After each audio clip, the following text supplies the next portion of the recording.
भारत का संविधान सुनने में लगता है कोई बहुत भारी भरकम कानूनी किताब है ना। 395 अनुच्छेद, 12 अनुसूचियां। पर ये सिर्फ आंकड़े नहीं हैं। असल में ये उस दस्तावेज की धड़कन है जो 1 अरब से ज्यादा लोगों की जिंदगी को दिशा देता है। आज हम यही समझेंगे कि ये किताब कैसे हमारे देश की नींव है, हमारे लोकतंत्र की जान है। तो चलिए इस सफर की शुरुआत करते हैं। और देखिए, इस सफर को शुरू करने के लिए इससे अच्छी बात और क्या हो सकती है। संविधान अलमारी में रखी कोई धूल खाती हुई पुरानी किताब नहीं है। नहीं, ये एक जिंदा दस्तावेज है। ये हमारे साथ सांस लेता है, हमारी उम्मीदों को आवाज देता है और हमें ये याद दिलाता है कि एक देश के तौर पर हम क्या बनना चाहते हैं। तो इस पूरी कहानी को समझने के लिए हमने इसे 5 हिस्सों में बांटा है। सबसे पहले देखेंगे कि इसकी नींव क्या है। फिर बात करेंगे हम सब यानी नागरिकों के अधिकारों और जिम्मेदारियों की। इसके बाद शासन के जो 3 बड़े पिलर्स हैं उन्हें समझेंगे। फिर देखेंगे कि सेंटर और स्टेट्स के बीच का रिश्ता कैसा है। और आखिर में जो सबसे दिलचस्प बात है कि ये दस्तावेज हमेशा नया कैसे बना रहता है। तो चलिए शुरू करते हैं पहले पड़ाव से। आखिर ये संविधान हमारे देश का एक तरह से कहें तो नक्शा या ब्लूप्रिंट कैसे है। यहाँ ना शब्दों का चुनाव बहुत दिलचस्प है। हमारा संविधान कहता है कि भारत राज्यों का संघ यानी यूनियन ऑफ स्टेट्स है, राज्यों का फेडरेशन नहीं। अब सुनने में ये एक जैसा लग सकता है, पर इसमें जमीन आसमान का फर्क है। इसका सीधा सा मतलब ये है कि भारत के राज्य किसी समझौते या डील के तहत एक साथ नहीं आए हैं। भारत एक है और इसके टुकड़े नहीं हो सकते। किसी भी राज्य को इससे अलग होने का अधिकार नहीं है। देश एक है और अखंड है। तो ठीक है, देश एक है, पर यह देश होगा कैसा? इसका सपना क्या है? इसका सपना है भारत को एक संप्रभु, समाजवादी, पंथनिरपेक्ष और लोकतांत्रिक गणराज्य बनाना। और यकीन मानिए, संविधान की पूरी किताब, इसका हर पन्ना, हर लाइन बस इसी एक सपने को पूरा करने की कोशिश है। तो देश का सपना तो बहुत बड़ा है, लेकिन इस बड़े सपने में एक आम नागरिक कहाँ खड़ा है, उसकी क्या जगह है? चलिए अब इस रिश्ते को समझते हैं। एक तरफ स्टेट और दूसरी तरफ हम सब यानी नागरिक। यहाँ संविधान एक तराजू की तरह काम करता है, एक बहुत ही खूबसूरत बैलेंस बनाता है। एक पल्ले में है हमारे मौलिक अधिकार यानी फंडामेंटल राइट्स। ये वो गारंटियां हैं कि इन्हें हमसे कोई नहीं छीन सकता, और अगर कोई कोशिश करे तो हम सीधे कोर्ट जा सकते हैं। और दूसरे पल्ले में है नीति निदेशक तत्व। ये सरकार के लिए एक गाइडबुक की तरह है, एक नैतिक कंपास जो ये बताता है कि एक अच्छा देश बनाने के लिए किस दिशा में काम करना है। हाँ, इन्हें लेकर कोर्ट नहीं जाया जा सकता, पर देश चलाने की जो आत्मा है ना, वो इन्हीं में बसती है। और सच पूछिए तो यही मौलिक अधिकार हमारे लोकतंत्र की जान है। जरा सोचकर देखिए, कानून के सामने हर कोई बराबर है। कोई फर्क नहीं पड़ता कि वो कौन है या कितना पावरफुल है। छुआछूत, जो सदियों से हमारे समाज पर एक कलंक था, उसे जड़ से खत्म कर दिया गया। हर इंसान को सम्मान से जीने का हक है और अपनी मर्जी का धर्म मानने की पूरी आज़ादी है। ये सिर्फ कानून नहीं है, ये एक बेहतर समाज बनाने के वादे हैं। लेकिन सवाल ये है कि अगर कोई इन अधिकारों को छीनने की कोशिश करे तो तब क्या होगा? बस यहीं पर आता है हीरो, आर्टिकल 32। डॉक्टर अंबेडकर ने इसे यूं ही संविधान की आत्मा नहीं कहा था। सोचिए क्यों? क्योंकि ये वो ताकत है जो हर आम इंसान को सीधा सुप्रीम कोर्ट का दरवाजा खटखटाने का हक देती है। इस एक आर्टिकल के बिना बाकी सारे अधिकार बस कागज पर लिखे सुंदर शब्द रह जाते। पर देखिए, कहानी सिर्फ हक या अधिकारों की नहीं है। सिक्का हमेशा दो तरफा होता है ना? तो संविधान हमें याद दिलाता है कि अगर हमें अधिकार मिले हैं तो हमारे कुछ फर्ज भी हैं, कुछ कर्तव्य भी हैं। जैसे अपने संविधान की इज्जत करना, देश में भाईचारा बनाए रखना और एक साइंटिफिक सोच को बढ़ावा देना। मतलब अधिकार और जिम्मेदारी साथ साथ चलते हैं। तो ये सारी बातें, अधिकार, कर्तव्य, सिद्धांत बहुत अच्छी हैं, पर इन्हें असलियत में लागू कौन करेगा? इन्हें जमीन पर कौन उतारेगा? इसी के लिए संविधान ने सरकार के 3 बहुत मजबूत पिलर्स बनाए हैं। ये बहुत ही सिंपल और पावरफुल आइडिया है। इसे कहते हैं शक्तियों का बंटवारा। देखिए, एक है विधायिका यानी हमारी संसद, इसका काम है कानून बनाना। फिर आती है कार्यपालिका यानी सरकार, इसका काम है उन कानूनों को लागू करना। और फिर है तीसरा और बहुत अहम पिलर, न्यायपालिका यानी हमारी अदालतें, इनका काम है ये देखना कि जो कानून बना है वो सही है या नहीं, वो संविधान के दायरे में है या नहीं। तीनों की अपनी अपनी शक्ति है और तीनों एक दूसरे पर नजर भी रखते हैं। कमाल का सिस्टम। चलिए इसे थोड़ा और आसान करके समझते हैं। जब हम कार्यपालिका की बात करते हैं तो देश के मुखिया तो राष्ट्रपति हैं, पर असल पावर प्रधानमंत्री और उनके मंत्रिमंडल के पास होती है। फिर विधायिका में 2 सदन हैं, लोकसभा और राज्यसभा। लोकसभा में वो लोग हैं जिन्हें हम सीधे वोट देकर चुनते हैं। और फिर आती है हमारी आज़ाद न्यायपालिका। इसके पास एक सुपर पावर है जिसे कहते हैं न्यायिक पुनरावलोकन, ये जुडिशियल रिव्यू। मतलब ये सरकार के बनाए किसी भी कानून को रद्द कर सकती है अगर वो संविधान के खिलाफ हो। इसीलिए इसे संविधान का गार्डियन भी कहते हैं। अच्छा, ये तो हो गई सेंटर की बात। पर भारत तो इतना बड़ा और विविधताओं से भरा देश है, तो यहाँ सेंटर और स्टेट्स के बीच पावर का बैलेंस कैसे बनता है? ये रिश्ता कैसे काम करता है? इसका राज इन 3 लिस्ट्स में छिपा है। पहली है संघ सूची। इसमें वो सारे जरूरी मुद्दे हैं जो पूरे देश के लिए अहम हैं, जैसे डिफेंस, विदेशी मामले। इस पर कानून बनाने का हक सिर्फ सेंटर का है। फिर आती है राज्य सूची। इसमें लोकल मामले हैं, जैसे पुलिस, खेतीबाड़ी। इन पर राज्य सरकारें कानून बनाती हैं। और एक तीसरी बड़ी इंटरेस्टिंग लिस्ट है समवर्ती सूची। इसमें शिक्षा जैसे विषय हैं। इस पर सेंटर और स्टेट दोनों कानून बना सकते हैं। कितना बढ़िया सिस्टम है ना, ताकि देश एक साथ मिलकर चल सके। और देखिए, पावर का ये बंटवारा सिर्फ कानून बनाने तक ही नहीं है, बात पैसों की भी है। इसके लिए संविधान में एक बहुत जरूरी व्यवस्था है, आर्टिकल 280 के तहत वित्त आयोग। ये कमीशन हर 5 साल में ये सुझाव देता है कि देश का जो टैक्स का पैसा इकट्ठा हुआ है उसे सेंटर और राज्यों के बीच कैसे बांटा जाए, ताकि किसी के साथ नाइंसाफी न हो और पूरा देश एक साथ आगे बढ़े। चलिए अब आते हैं इस कहानी के सबसे दिलचस्प हिस्से पर कि हमारा संविधान कोई पत्थर पर लिखी इबारत नहीं है जिसे बदला नहीं जा सकता। नहीं, ये तो एक जिंदा चीज है, एक बहती नदी की तरह जो समय के साथ अपना रास्ता खुद बनाती है। ये टाइमलाइन देखिए, ये खुद एक कहानी है। 1950 में ये लागू हुआ और तब से लेकर आज तक 100 से भी ज्यादा बार इसे बदला जा चुका है। कभी इसमें मौलिक कर्तव्य जोड़े गए, तो कभी 73वें और 74वें संशोधन से लोकतंत्र को गांव-गांव तक पहुंचाया गया। ये सब मुमकिन हो पाता है अनुच्छेद 368 की वजह से, जो हमारी संसद को ये ताकत देता है कि वो वक्त के साथ संविधान को बदल सके। इसका एक क्लासिक एग्जाम्पल देखना है तो संपत्ति के अधिकार को देखिए। पहले ये एक मौलिक अधिकार था, पर देश में सामाजिक बराबरी लाने के लिए, बड़े सुधारों के लिए इसे एक मौलिक अधिकार से हटाकर एक कानूनी अधिकार बना दिया गया। ये कितनी खूबसूरती से दिखाता है कि हमारा संविधान कितना प्रैक्टिकल है और देश की बदलती जरूरतों को समझता है। तो आखिर में हम ये कह सकते हैं कि हमारे संविधान के पास हर स्थिति के लिए कुछ कमाल के टूल्स हैं। ये मजबूत भी है और लचीला भी। जैसे मुश्किल हालात के लिए इमरजेंसी के प्रावधान हैं, अलग अलग राज्यों की ज़रूरतों को समझने के लिए स्पेशल प्रोविजंस हैं, और इन सब के ऊपर है एक सुरक्षा कवच जिसे कहते हैं मूल ढांचे का सिद्धांत। ये कहता है कि संसद संविधान को बदल तो सकती है, पर इसकी आत्मा को नहीं छू सकती। जैसे लोकतंत्र या धर्मनिरपेक्षता, ये हमेशा रहेंगे। तो अनुच्छेद 1 से 395 तक का ये सफ़र हमें यही बताता है कि हमारा संविधान सिर्फ नियमों की एक किताब नहीं है। ये एक जिंदा ताकत है, एक गाइड है जो देश को रास्ता दिखाती है। ये हमें हक देती है, हमारे फर्ज याद दिलाती है और वक्त के साथ खुद को बदलती भी है। पर सबसे बड़ा सवाल आज भी वही है, 70 साल से ज़्यादा हो गए, क्या हम एक देश के तौर पर आज भी इसके दिखाए रास्ते पर चल पा रहे हैं? इस पर सोचना बहुत ज़रूरी है। नमस्कार और द डीप डाइव में आपका स्वागत है। आज हमारे सामने है भारतीय संविधान का पूरा ढांचा, अनुच्छेद 1 से लेके 395 तक। हमारा मकसद इसे सिर्फ एक कानूनी किताब की तरह पढ़ना नहीं है, बल्कि उस जीवंत दस्तावेज को समझना है जो भारत के लोकतंत्र की धड़कन है। बिल्कुल। हमारे पास जो स्रोत हैं वे संविधान की संरचना को बहुत व्यवस्थित तरीके से खोलते हैं। तो हमारा मिशन होगा इस विशाल दस्तावेज के पीछे की सोच को पकड़ना। मतलब ये कैसे नागरिकों, सरकार और न्यायपालिका के बीच एक नाजुक संतुलन बनाता है। चलिए इस गहरी पड़ताल को शुरू करते हैं। बिल्कुल। और ये समझना बहुत जरूरी है कि ये सिर्फ नियमों की एक किताब नहीं है, बल्कि एक वादा है।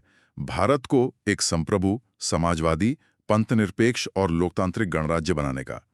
यह सामाजिक न्याय और समानता का एक रोड मैप है, एक ऐसा दस्तावेज जो बताता है कि हम एक राष्ट्र के रूप में क्या बनना चाहते थे और क्या बनना चाहते हैं। तो चलिए बिल्कुल शुरुआत से शुरू करते हैं, राष्ट्र की नींव से।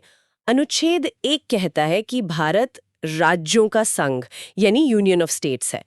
मैं जब इन स्रोतों को पढ़ रही थी तो इस एक शब्द यूनियन पर बहुत जोर दिया गया था, फेडरेशन पर नहीं। ये छोटा सा शब्द इतना बड़ा मतलब कैसे रखता है? ये शब्द बहुत सोच समझ कर चुना गया था।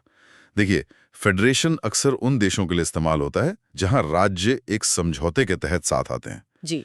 भारतीय संविधान के निर्माता ये साफ करना चाहते थे कि भारत राज्यों के बीच किसी समझौते का नतीजा नहीं है। अच्छा। और दूसरी सबसे महत्वपूर्ण बात, किसी भी राज्य को इस संघ से अलग होने का अधिकार नहीं है। ये शब्द भारत की एकता और अखंडता को सबसे ऊपर रखता है। ये एक तरह से संवैधानिक गारंटी है कि देश कभी टूट नहीं सकता। अच्छा, तो ये देश की बनावट के डीएनए में ही एकता को कोड कर देता है। देश की परिभाषा के बाद आते हैं देश के लोगों पर, यानी नागरिकता पर। स्रोतों में अनुच्छेद 5 से 11 का जिक्र है, लेकिन यहाँ एक ऐसी बात है जो मुझे लगता है कई लोग नहीं जानते होंगे। क्या ये अनुच्छेद आज भी तय करते हैं कि कौन भारत का नागरिक है और कौन नहीं? ये एक बहुत ही आम गलतफहमी है। संविधान के वो अनुच्छेद 5 से 11 दरअसल एक टाइम स्टैम्प की तरह थे। उनका काम सिर्फ ये तय करना था कि 26 जनवरी 1950 यानी जिस दिन संविधान लागू हुआ उस दिन भारत का नागरिक कौन माना जाएगा। आज की तारीख में नागरिकता से जुड़े सारे मामले, चाहे वो किसी को नागरिकता देने के हों या लेने के, पूरी तरह से संसद द्वारा बनाए गए कानूनों के तहत तय होते हैं, जिसमें सबसे प्रमुख है नागरिकता अधिनियम 1955। अच्छा। हाँ, तो संविधान के वे शुरुआती अनुच्छेद अब नागरिकता देने का आधार नहीं है। ये जानना तो बहुत जरूरी है, क्योंकि इससे पता चलता है कि संविधान एक स्थिर दस्तावेज नहीं है, बल्कि संसद के बनाए कानूनों के साथ मिलकर काम करता है। अब आते हैं उस हिस्से पर जिसे हमारे स्रोतों में लोकतंत्र की आत्मा कहा गया है, मौलिक अधिकार, अनुच्छेद 12 से 35 तक। ये अधिकार सिर्फ नागरिकों को दी गई कुछ आजादियां नहीं है, ये राज्य की शक्ति पर एक लगाम है। ये सरकार को बताते हैं कि उसकी सीमा कहाँ खत्म होती है। जैसे अनुच्छेद 14 कानून के सामने समानता की बात करता है, लेकिन कुछ अनुच्छेद तो सामाजिक क्रांति के दस्तावेज हैं। सामाजिक क्रांति जैसे कि? जैसे अनुच्छेद 17 जो छुआछूत का अंत करता है और अनुच्छेद 18 जो राजा महाराजा जैसी उपाधियों को खत्म करता है। ये सिर्फ कानूनी नियम नहीं थे, ये हजारों साल पुरानी सामाजिक संरचना पर सीधा प्रहार थे। ये कह रहे थे कि नए भारत में जन्म के आधार पर कोई छोटा या बड़ा नहीं होगा। और इसी में अनुच्छेद 21 यानी जीवन का अधिकार भी आता है। स्रोतों में इसका जिक्र बार बार है। ये सुनने में तो बहुत सीधा लगता है, पर इसकी व्याख्या इतनी व्यापक कैसे हो गई? क्या संविधान निर्माताओं ने भी सोचा था कि इसमें निजता और स्वच्छ पर्यावरण का अधिकार भी शामिल होगा? शायद उन्होंने इतने विस्तार से नहीं सोचा हो, लेकिन उन्होंने एक ऐसा बीज बो दिया जो समय के साथ एक विशाल पेड़ बन गया।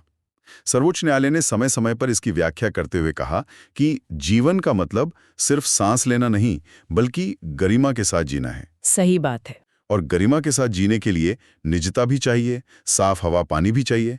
इसलिए ये सब अधिकार अनुच्छेद 21 का हिस्सा बन गए। लेकिन इन सब अधिकारों का क्या फायदा अगर उन्हें लागू करवाने का कोई तरीका ही ना हो? मुझे स्रोतों में एक बात ने सबसे ज्यादा चौंकाया। डॉक्टर अंबेडकर ने अनुच्छेद 32 को संविधान की आत्मा कहा था। बाकी सारे अधिकारों के होते हुए यही एक अनुच्छेद इतना खास क्यों है? क्योंकि अनुच्छेद 32 ही इन सारे अधिकारों को असली ताकत देता है। यह संवैधानिक उपचार का अधिकार है। इसे ऐसे समझिए कि ये बाकी सभी मौलिक अधिकारों की गारंटी है। अगर सरकार कोई ऐसा कानून बनाती है जो आपके किसी मौलिक अधिकार को छीनता है, तो अनुच्छेद 32 आपको सीधे सुप्रीम कोर्ट जाने का अधिकार देता है। अच्छा। बिना इस अधिकार के बाकी सारे अधिकार सिर्फ कागज पर लिखे अच्छे विचार रह जाते हैं। इसलिए डॉक्टर अंबेडकर ने इसे आत्मा कहा, क्योंकि ये शरीर को जीवन देता है। तो संविधान एक तरह का सामाजिक अनुबंध है। पहले इसने मौलिक अधिकारों के जरिए नागरिकों को बताया कि राज्य उनसे क्या नहीं छीन सकता। तो फिर सवाल उठता है कि राज्य को नागरिकों के लिए करना क्या है? यहीं पर शायद राज्य के नीति निर्देशक तत्व यानी डीपीएसपी आते हैं। आपने बिल्कुल सही पकड़ा। अगर मौलिक अधिकार राज्य पर नेगेटिव बंधन है, यानी ये मत करो, तो नीति निर्देशक तत्व पॉजिटिव निर्देश हैं, यानी ये करो। ये अनुच्छेद 36 से 51 तक हैं। लेकिन इनमें और मौलिक अधिकारों में एक बहुत बड़ा अंतर है ना? आप इन्हें लागू करवाने के लिए कोर्ट नहीं जा सकते। हाँ, और यही इनका डिजाइन है। ये न्यायालय द्वारा प्रवर्तनीय नहीं है, लेकिन ये देश के शासन के लिए मूलभूत हैं। ये एक तरह से सरकार का टू डू लिस्ट या नैतिक कंपास है। ये एक कल्याणकारी राज्य का सपना दिखाते हैं। जैसे अनुच्छेद 39A कहता है कि राज्य गरीबों को मुफ्त कानूनी सहायता दे। अनुच्छेद 40 ग्राम पंचायतों के संगठन की बात करता है। और एक बहुत चर्चित अनुच्छेद 44 है, जो समान नागरिक संहिता यानी यूनिफॉर्म सिविल कोड का लक्ष्य रखता है। ये लक्ष्य हैं जिन्हें हासिल करने के लिए सरकारों को कानून बनाने पड़ते हैं। तो अधिकार हो गए जो नागरिकों को मिलते हैं और लक्ष्य हो गए जो सरकार को हासिल करने हैं। तो इस अनुबंध में नागरिक की क्या जिम्मेदारी है? यहाँ पर मौलिक कर्तव्यों की बात आती है जो अनुच्छेद 51A में है। बिल्कुल, इन्हें बाद में 42वें संशोधन से जोड़ा गया था। ये महसूस किया गया कि अधिकार अकेले नहीं चल सकते, उनके साथ कर्तव्य भी होने चाहिए। ये 11 कर्तव्य नागरिकों को याद दिलाते हैं कि उनकी भी देश के प्रति कुछ जिम्मेदारियां हैं, जैसे संविधान का सम्मान करना, वैज्ञानिक सोच को बढ़ावा देना और सार्वजनिक संपत्ति की रक्षा करना। ये अधिकार और कर्तव्य के बीच एक खूबसूरत संतुलन बनाता है। तो मौलिक अधिकार और नीति निर्देशक तत्व मिलकर एक कल्याणकारी राज्य का खाका खींचते हैं। लेकिन ये पूरा ढांचा चलेगा कैसे? इसे चलाने के लिए 3 मजबूत स्तंभ बनाए गए, जिन्हें हम कार्यपालिका, विधायिका और न्यायपालिका कहते हैं। चलिए पहले उस इंजन को समझते हैं जो देश को रोज चलाता है, कार्यपालिका। कार्यपालिका यानी एग्जीक्यूटिव में राष्ट्रपति और प्रधानमंत्री के बीच शक्तियों का बंटवारा बहुत दिलचस्प है। ये हमारी संसदीय प्रणाली का दिल है। अनुच्छेद 52 के तहत राष्ट्रपति राष्ट्र के संवैधानिक प्रमुख हैं, यानी हेड ऑफ स्टेट। लेकिन असली कार्यकारी शक्ति प्रधानमंत्री और उनकी मंत्रिपरिषद के पास होती है, जिन्हें हम हेड ऑफ गवर्नमेंट कहते हैं। इसका मतलब है कि राष्ट्रपति के नाम पर सारे फैसले लिए जाते हैं, लेकिन फैसले लेता कोई और है। मोटे तौर पर हाँ।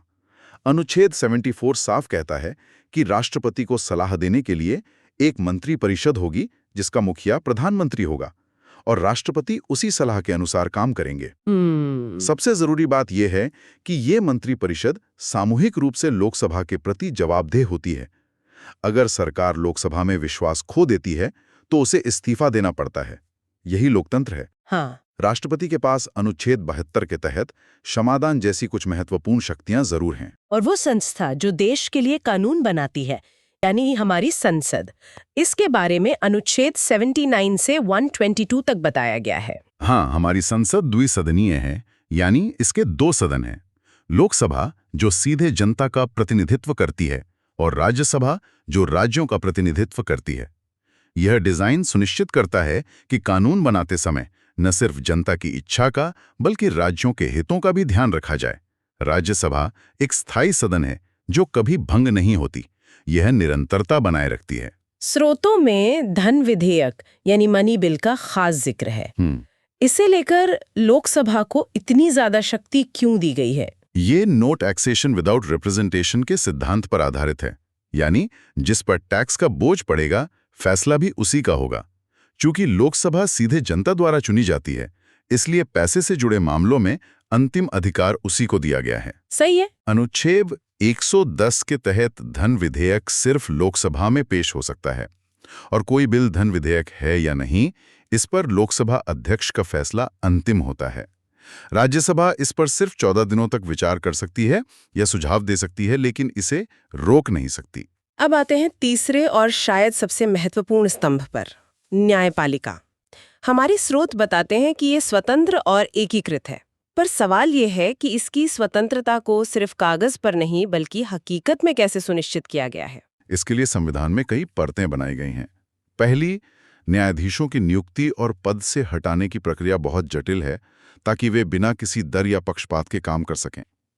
दूसरी, उनका कार्यकाल निश्चित है, सुप्रीम कोर्ट के लिए 65 साल और हाई कोर्ट के लिए 62 साल।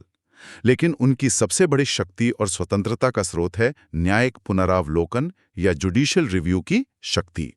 न्यायिक पुनरावलोकन, इसे थोड़ा और आसान शब्दों में समझाएंगे? जरूर। इसे ऐसे समझिए, मान लीजिए संसद एक कानून बनाती है जो कहता है कि सरकार किसी भी नागरिक की निजी बातचीत को बिना किसी कारण के सुन सकती है। हम्म। तो कोई भी नागरिक सीधे सुप्रीम कोर्ट जा सकता है और कह सकता है कि ये कानून मेरे निजता के अधिकार का उल्लंघन है।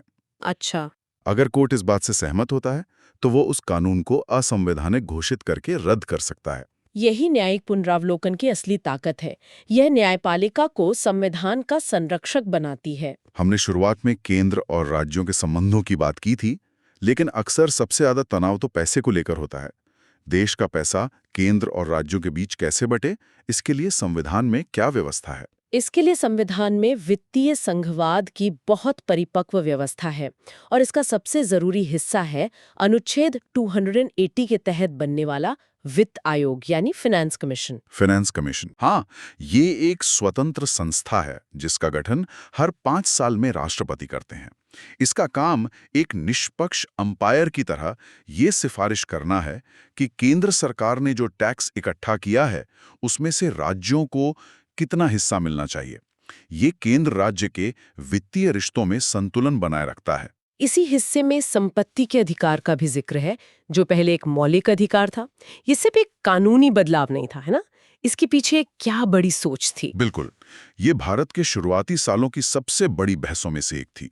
संपत्ति का अधिकार जब मौलिक अधिकार था तो वो जमींदारी उन्मूलन और बड़े विकास प्रोजेक्ट्स जैसे बांध या सड़कें बनाने के रास्ते में आ रहा था। हर बार सरकार को जमीन अधिग्रहण के लिए अदालती चुनौतियों का सामना करना पड़ता था। ओह, समझी। इसलिए 44वें संशोधन द्वारा इसे मौलिक अधिकारों से हटाकर अनुच्छेद 301 के तहत सिर्फ एक कानूनी अधिकार बना दिया गया। इसका मतलब ये था कि सरकार अब भी आपकी संपत्ति ले सकती है, लेकिन सिर्फ कानून के तहत और उचित मुआवजा देकर। ये व्यक्तिगत अधिकार और राष्ट्र के विकास की जरूरत के बीच एक संतुलन बनाने की कोशिश थी। ये तो हुई केंद्र और राज्य की बात, लेकिन लोकतंत्र को असल में जमीनी स्तर तक यानी गांव और शहरों तक ले जाने के लिए भी तो कुछ किया गया। हाँ, और ये भारतीय लोकतंत्र का एक मील का पत्थर था।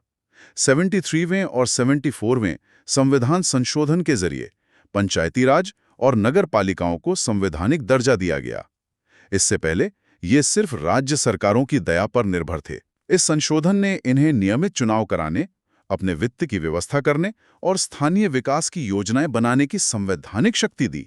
ये लोकतंत्र को सही मायनों में नीचे से ऊपर की ओर ले जाता है। इन स्रोतों को पढ़ते हुए मुझे इसकी एक बात बहुत क्रांतिकारी लगी, महिलाओं के लिए आरक्षण। ये वाकई एक क्रांतिकारी कदम था।